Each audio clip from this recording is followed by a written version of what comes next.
దరఖాస్తు పైన ఇటు ముఖ్యమంత్రి రేవంత్ రెడ్డి అలాగే ఉప ముఖ్యమంత్రి భట్టి విక్రమార్క ఫోటోలు ఉండబోతున్నాయి. మరోవైపు పైన దరఖాస్తు పైన తెలంగాణ ప్రభుత్వ లోగో ముద్రించబడి ఉంటుంది. మరోవైపు ప్రజాపాలన పేరుతో అభయహస్తం లోగో, ఇందిరమ్మ ఫోటో ఉంది, అక్కడ అభయహస్తం లోగో ముద్రించబడి ఉంది. ఇక్కడ బేసిక్గా కుటుంబ వివరాలు మొదటి పేజీలో కుటుంబ వివరాలు ఉండబోతున్నాయి.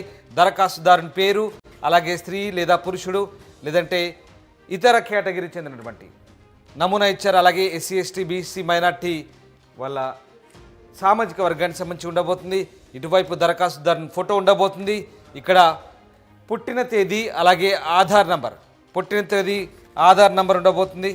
దాంతోపాటు రేషన్ కార్డు నంబర్ ఉండబోతుంది. ఇక మొబైల్ నంబర్ కూడా ఉండబోతుంది, ఆయన చేసే వృత్తి, దాని తర్వాత కుటుంబ సభ్యుల వివరాలు, ఆ ఫ్యామిలీలో ఎంతమంది ఉండబోతున్నారు, దరఖాస్తుదారునితో అతనికి ఉన్నటువంటి రిలేషన్ ఏంటి, మేలా ఫిమేలా, అలాగే పుట్టిన తేదీ ఆధార్ నంబర్